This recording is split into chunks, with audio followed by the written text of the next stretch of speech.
Shalom, selamat tahun baru untuk kita semua. Tahun 2021, tahun yang pastinya penuh tantangan, dan mari kita menghadapinya bersama dengan Tuhan. Pagi hari ini memulai tahun 2021 ini, saya mau menyampaikan firman Tuhan yang saya beri judul Ayo Restart. Mungkin orang-orang tua yang nggak biasa main komputer kurang mengerti arti restart. Restart artinya memulai kembali. Jadi saya mau sampaikan 3 pesan dari Ayo Restart ini untuk mengawali tahun ini. Mari kita lihat apa yang sudah saya persiapkan. Saudara-saudara, jemaat yang saya kasih dalam Tuhan, apa yang kita lakukan hari ini adalah restart. Memulai kembali, persisnya mengakhiri untuk memulai sesuatu yang baru. Kalau kita punya gadget kita waktu kita tekan tombol di sininya, ya, tombol switch on-nya, maka akan timbul pilihan biasanya. Apakah kita akan shutdown atau kita akan merestartnya? Merestart artinya HP-nya mati, nanti dia nyala sendiri, nggak perlu ditindis lagi. Nah, itu maksudnya restart. Sama dengan komputer begitu, biasanya habis install suatu program atau menghapus suatu program, atau setelah mengadakan sebuah perubahan di dalam laptop, entah itu update dan lain-lain, biasanya akan diminta restart untuk dimulai kembali. Jadi restart itu berarti mengakhiri untuk memulai sesuatu yang baru. Dia bukan shutdown, bukan mati dan tidak nyala lagi, tapi dia mati sebentar lalu menyala kembali. Itu namanya restart, mengakhiri untuk memulai sesuatu yang baru. Nah, saudara-saudara, satu kata yang penting antara mengakhiri untuk memulai adalah batas. Dari istilah komputer, saya mau bawa kepada saudara istilah geografi. Ada akhir, ada awal. Biasanya diantaranya adalah batas. Kalau kita ada di perbatasan, maka kita berada di akhir wilayah A dan di awal wilayah B. Benar? Misalnya perbatasan antara Indonesia dan Malaysia, perbatasan antara Jakarta dan Tangerang. Jadi ada biasanya gapura atau sesuatu patok yang membatasi. Nah, ketika kita ada di perbatasan, itu berarti kita berada di akhir wilayah A dan di awal wilayah B, atau sebaliknya. Perspektif yang lain lagi, diskon adalah salah satu hal yang ditunggu orang-orang. Benar? Terutama ibu-ibu. Saya cukup pintar lihat diskon. Kabar tentang diskon itu biasanya cepat beredar, ya. Apalagi di zaman Instagram sekarang yang seperti supermarket atau swalayan tertentu itu sudah ada IG-nya, ada Facebook-nya, ada media sosialnya. Jadi ketika mereka kasih diskon itu disebarkan di media sosialnya sehingga semua emak-emak ini begitu semangatnya. Jadi kabar tentang diskon itu biasanya cepat beredar.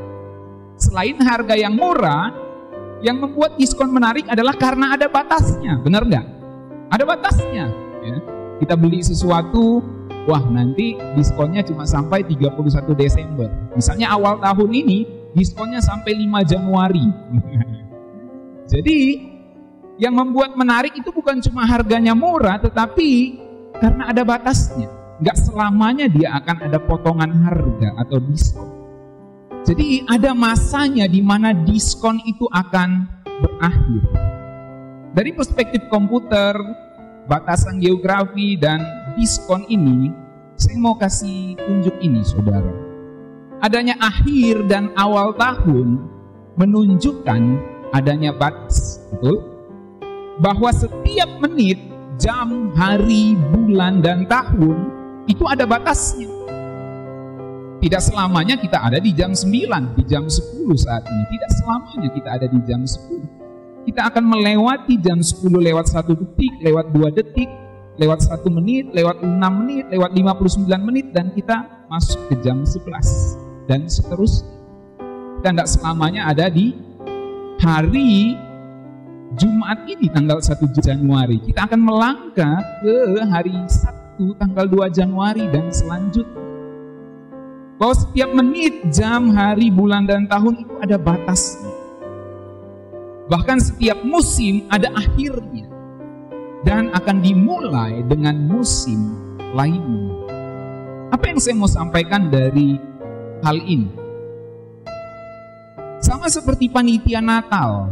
Kalau saudara di gereja yang mungkin cukup besar, kalau mau merayakan Natal ada panitia.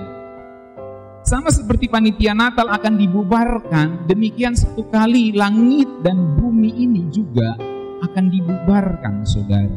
Bubar. Langit dan bumi bubar, akan dibubarkan satu kali.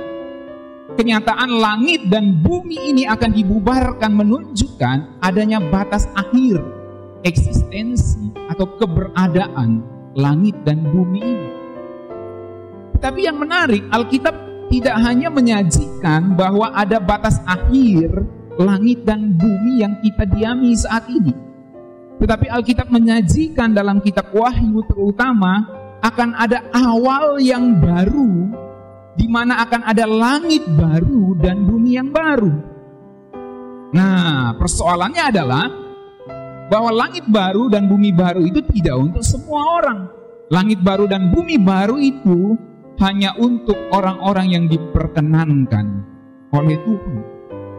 Dan itu pasti orang-orang yang berkenan kepadanya. 2 Petrus 3 ayat 10 firman Tuhan katakan begini. Tetapi hari Tuhan akan tiba seperti pencuri. Pada hari itu langit akan lenyap dengan gemuruh yang dahsyat. Dan unsur-unsur dunia akan hangus dalam nyala api. Dan bumi dan segala yang ada di atasnya akan hilang lenyap. Jadi jika segala sesuatu akan hancur secara demikian, betapa suci dan salehnya kamu harus hidup, yaitu kamu yang menantikan dan mempercepat kedatangan hari Allah. Pada hari itu langit akan binasa dalam api dan unsur-unsur dunia akan hancur karena nyalanya. Tetapi sesuai dengan janjinya kita menantikan langit yang baru dan bumi yang baru di mana terdapat kebenaran. Saudara yang saya kasih dalam Tuhan, firman Tuhan ini mau kasih tahu kita apa? Firman Tuhan ini mau kasih tahu kita bahwa ada kaitan yang erat antara kedatangan Tuhan akhiri langit dan bumi ini dengan kita harus hidup suci dan saleh. Ini bisa dilihat. Ada kaitan yang erat antara kedatangan Tuhan mengakhiri sejarah langit dan bumi ini dengan kita harus hidup suci dan saleh. Artinya apa? Artinya kita harus hidup suci dan saleh karena satu kali kelak kehidupan kita di langit dan bumi saat ini akan berakhir. Dan kita akan memulai kehidupan yang baru di langit baru dan bumi yang baru yang Tuhan sediakan untuk kita. Jadi kalau tadi satu kata penting antara mengakhiri dan memulai adalah batas dalam istilah geografi. Sekarang kita menemukan di antara langit dan bumi yang kita tinggali saat ini, yang akan diakhiri ini, dan di antara langit yang akan berakhir ini dengan langit yang baru, bumi yang baru yang Tuhan sediakan, itu adalah awal yang baru. Di antara itu ada perintah kita harus hidup suci dan saleh. Saudara-saudara, Stephen Hawking, seorang fisikawan terkenal yang sudah almarhum beberapa bulan atau tahun lalu. Dia sebelum meninggal, beberapa orang menyimpulkan beberapa tulisan atau beberapa tesis yang dia simpulkan yang cukup penting untuk keberadaan dunia ini. Ada 3 paling tidak. Yang pertama, secara teori, komputer bisa meniru kecerdasan manusia, bahkan melampauinya. Komputer merupakan penemuan terbesar dalam sejarah peradaban yang bisa membantu atau menghancurkan manusia. Jadi komputer itu sangat membantu kita. Kita live streaming ini karena ada komputer, saudara. Itu suatu penemuan yang sangat membantu sejarah peradaban manusia. Saudara bayangkan kalau nggak ada komputer dan situasi pandemi, kita nggak bisa live streaming. Saudara nggak bisa di rumah dan saya nggak bisa live streaming dari sini. Jadi itu semua karena komputer dan tentu turunan-turunan lainnya, internet, jaringan, dan lain-lain. Tapi semua bermula dari penemuan komputer, saudara. Tetapi komputer itu juga bisa menghancurkan manusia. Dengan satu gadget begini yang sudah diinstal program nuklir, seorang presiden bisa saja, ya, presiden yang punya nuklir bisa saja menekan tombol nuklir dari gadgetnya atau dari sebuah perangkat yang disediakan khusus badan keamanan di negara itu. Bisa, dan itu semua termasuk komputer, saudara. Itu yang pertama. Yang kedua, tesis yang dia sampaikan sebagai seorang ilmuwan, populasi manusia bisa meningkat 2 kali lipat setiap 40 tahun. Nah, ini yang menarik. Hal ini akan membuat bumi semakin panas karena banyaknya konsumsi listrik pada tahun 2600 kalau bumi masih ada. Itu dia perkirakan, sangat panas karena populasi manusia meningkat 2 kali lipat setiap 40 tahun. Nah, ini menjadi perhatian buat kita, saudara, bahwa memang dunia ini semakin menuju pada kehancurannya. Dan ilmuwan atau ilmu pengetahuan juga menunjukkan hal itu. Kalau saudara mendengar berita gunung es yang besar di kutub itu sudah terbelah menjadi 2 karena pasti pengaruh pemanasan global. Tesis ketiga dari Stephen Hawking yang cukup penting sebelum dia meninggal dunia. Tahun 2016 manusia memiliki sisa 1000 tahun di bumi ini. Itu kalau kondisi normal. Namun mempertimbangkan perubahan iklim, serangan asteroid, pertumbuhan populasi, epidemi dan perang nuklir, termasuk pandemi global ini, manusia hanya memiliki 100 tahun lagi. Saudara perhatikan, manusia hanya memiliki 100 tahun lagi dari 2016. Ini menurut hitungan ilmuwan. Mempertimbangkan semua kondisi yang sudah kita baca bersama. Di abad mendatang manusia perlu keluar dari bumi menjadi spesies multiplanet. Ini karena dia ngomong begini karena dia ateis. Manusia harus mulai mencari planet alternatif untuk tempat tinggal yang paling memungkinkan. Itu sebabnya semua teknologi canggih di dunia ini cuma berujung pada 2 hal, saudara. Semua teknologi tercanggih di dunia ini berujung pada 2 hal saja. Artificial intelligence dan yang kedua membawa manusia keluar dari bumi. 2 itu saja, saudara. Semua puncak teknologi manusia di bumi sekarang ini, artificial intelligence dan membawa manusia keluar dari bumi. Mengapa? Sebab ilmu pengetahuan menunjukkan bahwa bumi ini tidak akan bertahan lama. Hitungan ilmuwan pun mengatakan demikian, saudara. Jadi, saudara-saudara, kalau seorang ateis saja, kalau ilmu pengetahuan manusia yang terbatas saja bisa sadar bumi ini nggak bisa menampung manusia dalam waktu yang lama, seharusnya kita yang punya pemahaman firman Tuhan lebih sadar lagi. 2 Petrus 3 ayat 10 tadi kalau kita baca dalam terjemahan sederhana Indonesia, tetapi seperti pencuri yang datang pada waktu yang tidak disangka-sangka, begitulah hari kedatangan Tuhan Yesus kembali. Dia akan datang secara tiba-tiba. Langit dan bumi yang besar ini akan lenyap. Benda-benda di langit akan terbakar, dan juga bumi dan segala sesuatu yang disiapkan untuk hari pengadilan, di mana segala perbuatan manusia tidak ada yang tersembunyi. Jadi kalau segala sesuatu akan hancur dan terbuka dengan cara demikian, tentu kita harus berusaha hidup semakin suci dan sesuai dengan kemauan Allah. Sementara kita menanti-nantikan waktu yang ditentukan Allah itu, hendaklah kita berjuang supaya lebih banyak lagi orang siap bertemu dengan Tuhan. Saya suka sekali kalimat ini. Sementara kita menanti-nantikan waktu yang ditentukan Allah, hendaklah kita berjuang supaya lebih banyak lagi orang siap bertemu dengan Tuhan. Apa yang saya lakukan adalah supaya membuat kita semua siap bertemu dengan Tuhan. Biarpun langit akan dibinasakan dengan api dan semua benda langit akan melebur karena panasnya, kita tidak perlu takut.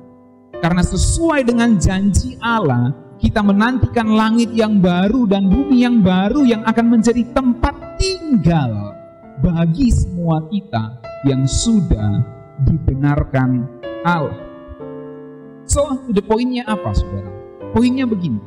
Kalau saudara tanya sama saya, Pak Pendeta, Pak Gembala, maunya Tuhan apa sih dalam hidupku di tahun ini? Maunya apa sih Tuhan dalam hidupku di tahun ini? Saya mau bilang dua hal ini yang saya simpulkan dari ayat-ayat yang kita sudah baca. Yang pertama, Tuhan mau kita merestart, memulai kembali dengan berusaha hidup semakin suci. Amin. Sebab ada awal, ada akhir, ada akhir, ada awal. Dan saat kita mengawali tahun ini, kalau saudara tanya apa sih maunya Tuhan bagiku, Tuhan mau kita merestart dengan berusaha hidup semakin suci. Sebab perlu kita mengerti bahwa bumi ini akan berakhir. Dan ketika bumi ini akan berakhir, firman Tuhan kasih ingat, di antara bumi yang kita tinggali yang akan berakhir ini dan awal yang baru di langit baru bumi baru, di antara dua ini itu ada perintah untuk hidup suci dan saleh. Jadi kalau saudara tanya maunya Tuhan apa sih untuk saya? Maunya Tuhan adalah kita merestart dengan berusaha hidup semakin suci. Yang kedua, Tuhan mau kita merestart dengan berjuang supaya lebih banyak orang lagi bertemu dengan Tuhan. Supaya lewat hidup kita banyak orang yang bisa melihat Tuhan. Banyak orang yang bisa mengenal Tuhan. Sebab itulah tugas dan panggilan kita sebagai orang percaya. Galatia 3 ayat 3 firman Tuhan mengatakan begini, saudara. Adakah kamu sebodoh itu? Kamu telah memulai dengan roh, maukah kamu sekarang mengakhirinya di dalam daging? Jadi ada awal, ada akhir, ada akhir, ada awal. Kalau kita sudah mulai dengan roh, kalau kita sudah mempertaruhkan hidup kita percaya kepada Tuhan Yesus dan mau mengikuti pimpinan Roh Kudus, itu memulai dengan roh. Sekarang maukah kita mengakhirinya di dalam daging? Artinya orang yang sudah percaya kepada Kristus yang dipimpin oleh roh bisa saja mengakhiri hidupnya di dalam daging. Itu sebabnya Alkitab penuh dengan perintah kerjakanlah keselamatanmu dengan takut dan gentar. Itulah sebabnya Alkitab katakan hendaklah engkau hidup suci dan saleh. Betapa suci dan salehnya kamu harus hidup. Karena Tuhan akan mengadili bumi ini. Jadi sangatlah salah kalau kita mengatakan kita sudah jadi orang Kristen lalu kita santai-santai dan tidak mau mengubah karakter kita. Apalagi kita mencari Tuhan hanya untuk memperoleh berkat-berkatnya. Berkat di tahun 2021 ini. Oh amin, haleluya. Pasti Tuhan berkati kita dengan caranya, dengan kapasitas yang Tuhan pikir bahwa ini cukup untuk kita nikmati selama di bumi ini. Sebab kalau dikasih lebih, lu bisa binasa. Jadi jangan sampai kita mulai dengan roh, kita mengakhirinya di dalam daging. Kenyataan itu pasti bisa terjadi, saudara. Kalau Alkitab memperingati bahwa seseorang bisa mengakhiri dengan daging, itu berarti itu bisa terjadi. Jadi maunya Tuhan adalah kita mengawali dengan roh dan mengakhiri dengan roh. Artinya kalau kita sudah menjadi Kristen, kita berusaha untuk hidup dalam pimpinan rohnya, maka konsistenlah. Jangan kemudian mengakhiri hidup kita dengan mengikuti keinginan daging. Apakah keinginan daging itu? Ada banyak sekali, percabulan hawa nafsu dan lain-lain. Jadi Tuhan gak mau kita awali dengan roh lalu akhiri dengan daging. Dan dalam perspektif lain, Tuhan mau garam kita gak jadi tawar. Tuhan gak mau garam kita ini, sebab kita sebagai garam dunia jadi tawar. Alkitab ajarkan bahwa kita adalah garam dunia, amin. Dan Tuhan gak mau garam kita jadi tawar, atau kita sebagai garam jadi tawar. Pertanyaannya, apa yang bisa buat garam jadi tawar? Dalam Alkitab dicatat begini, kalau kita gak hidup damai, kalau kita suka bertengkar, itulah yang buat kita sebagai garam dunia menjadi tawar. Markus 9 ayat 50, firman Tuhan katakan, garam memang baik, tetapi jika garam menjadi hambar, dengan apakah kamu mengasihkannya? Hendaklah kamu selalu mempunyai garam dalam hidupmu, dalam dirimu, dan selalu hidup berdamai yang seorang dengan yang lain. Menarik kalau kita baca dalam terjemahan firman Allah yang hidup, garam tidak akan berguna lagi bila rasanya sudah hilang. Oleh sebab itu, oleh sebab itu, jangan sampai garam di dalam kalian menjadi tawar. Hiduplah berdamai satu dengan yang lain. Jadi, kalau kita punya kepahitan, punya rasa benci, kita suka bertengkar dengan orang lain, kita nggak bisa jadi garam dunia, kita nggak bisa menggarami orang lain. Kita nggak bisa memberi rasa kepada orang lain. Orang lain nggak bisa merasakan Tuhan dalam hidup kita. Jadi jangan suka bertengkar. Kalau kita suka bertengkar, nggak suka hidup dalam damai, kita nggak bisa tetap jadi garam dunia ini, saudara. Oleh sebab itu, sebagai gembala saudara, sebagai hamba Tuhan, untuk siapapun yang mendengarkan, saya mau sampaikan memasuki tahun baru 2021 ini, tinggalkanlah segala kemarahan, segala kekecewaan, segala sakit hati, segala sifat buruk. Kebaskanlah debu di kaki kita ini, saudara. Menarik, satu kali Tuhan Yesus menasihati atau mengajar murid-muridnya. Dia mengatakan begini, apabila ada kota atau keluarga yang tidak menyambut kalian, kalau menginjil maksudnya, kebaskanlah debu dari kaki kalian sebelum meninggalkan tempat itu. Tentu ada banyak makna yang bisa kita tarik dari sini, saudara. Apa maksudnya kebaskanlah debu dari kaki kalian? Tapi saya mau ngambil perspektif makna seperti ini, bahwa sebelum mulai beritakan Injil di tempat lain, sebelum murid-murid beranjak ke kota lain, di mana kota yang saat ini mereka ditolak, mereka tidak menyambut berita Injil, dan sebelum murid-murid pergi ke kota lain, di kota itu mereka harus kebaskan debu kaki mereka. Artinya apa? Artinya murid-murid harus lepaskan segala kekecewaan, segala sakit hati karena Injil ditolak, segala kekecewaan karena Injil ditolak di tempat itu, segala kemarahan, segala benci dalam diri mereka harus dilepaskan, supaya mereka tetap bersih sebagai alat Tuhan untuk memberitakan Injil di tempat yang lain.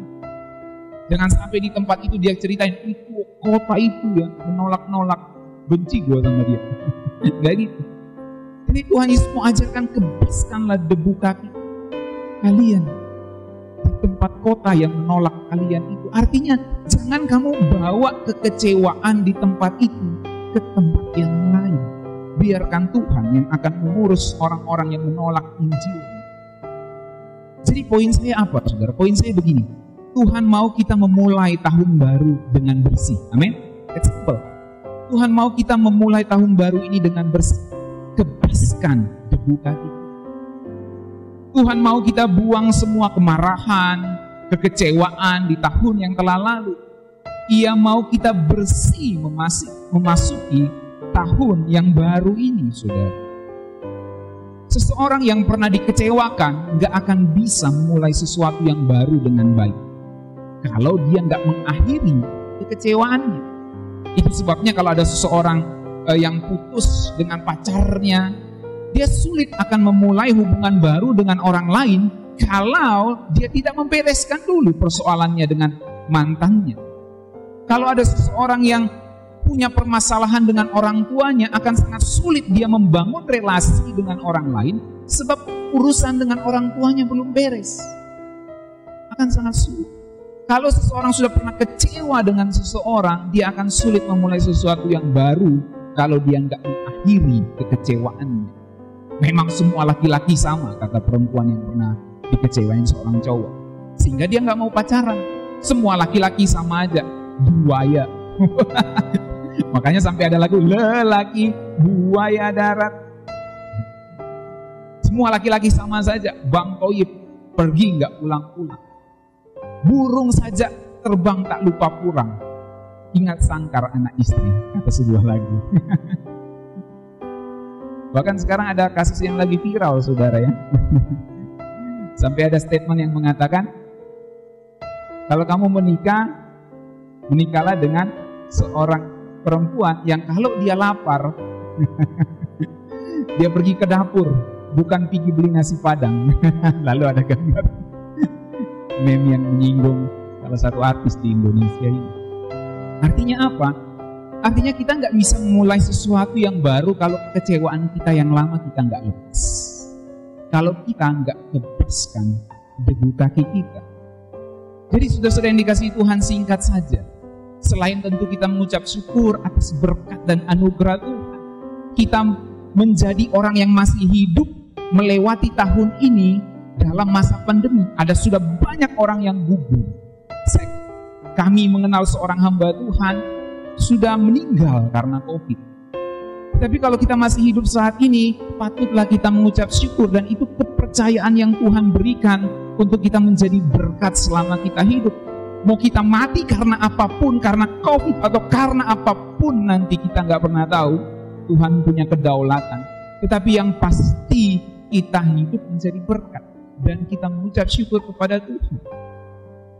Jadi di awal tahun ini, saudara-saudara, selain mengucap syukur, ada 3 pesan firman Tuhan yang saya mau sampaikan, yang merupakan kesimpulan dari semua yang sampaikan tadi. Yang pertama, ayo kita restart dengan berusaha semakin hidup suci sesuai maunya Tuhan. Berusaha semakin hidup suci sesuai maunya Tuhan.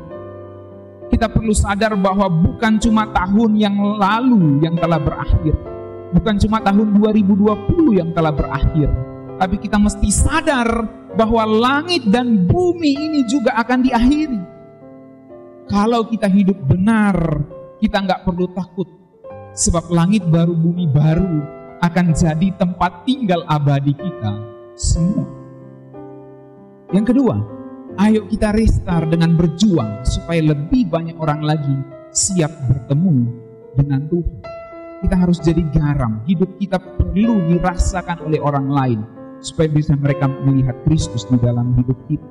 Berjuang supaya lebih banyak orang lagi siap bertemu dengan Tuhan. Yang ketiga, apa yang Tuhan mau bagi kita di tahun yang baru ini? Ayo kita restart, memulai kembali dengan kebaskan debu kaki. Buang semua kemarahan, kekecewaan, sifat yang buruk, semua kedagingan di masa yang lalu. Manusia lama kita tinggalkan untuk kenakan manusia baru.